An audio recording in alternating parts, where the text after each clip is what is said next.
हे दृश्य पाहिल्यावर तुम्हाला कदाचित वाटेल की मी एखाद्या खेडेगावात आहे, पण तसं नाही आहे. जरा 1 मिनिटाची वाट बघा. 1 मिनिट, जस्ट 1 मिनिट. मी वर येते कॅमेरा घेऊन आणि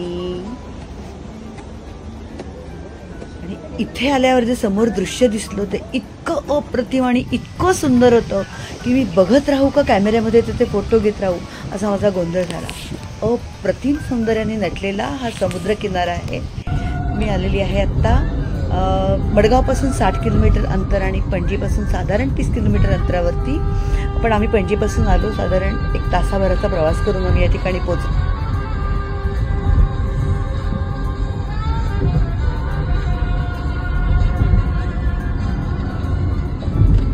हे आहे काबुदरामा फोर्ट जवळचं द केप गोवा रिसॉर्ट. अतिशय सुंदर परिसर आहे.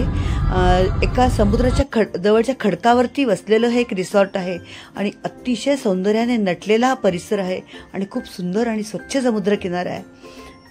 ते आल्याला लक्ष वेधून घेतो तो इथला फोटो बूथ किंवा इतर सजावट जी आहे ही सगळी वेताचा वापर करून किंवा नैसर्गिक साधन संपत्तीतून केलेला जो वापर आहे इथल्या सजावटीसाठी त्याने जास्त माझं लक्ष वेधून घेतलं आणि मला जास्तीत जास्त आकर्षण त्या गोष्टीचं वाटलं.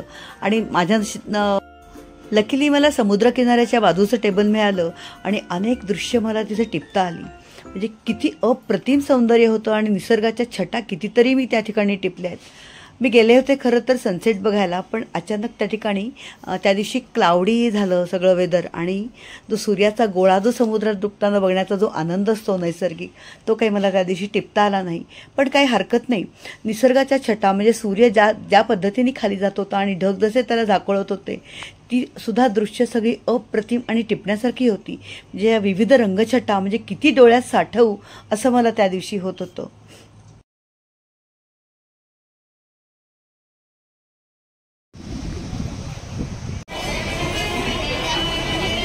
माझ्या मागच्या बाजूला तिथे ऑर्केस्ट्रा होता, पण त्याच्यासाठी स्पेशल बुकिंग करावं लागतं. आमचा तसा काही प्लॅन नव्हता.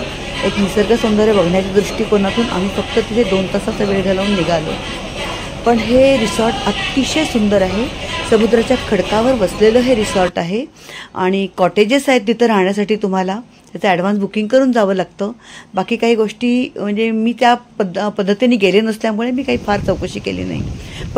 पण इथल्या सौंदर्याला कवितेतच उपमा द्यायची झाली तर जणू स्वर्गभूमीवर अवतरलाय असं म्हणणं चुकीचं ठरणार नाही. अतिशय सुंदर आणि अप्रतिम समुद्रकिनारा आहे. गोव्यात जेव्हा याल तेव्हा हे ठिकाण अजिबात चुकवू नका. इथे अवश्य या, निसर्गाचा मनमुराद आनंद घ्या. व्हिडिओ बघत राहा. चॅनलला लाईक, शेअर, सबस्क्राईब करा. धन्यवाद.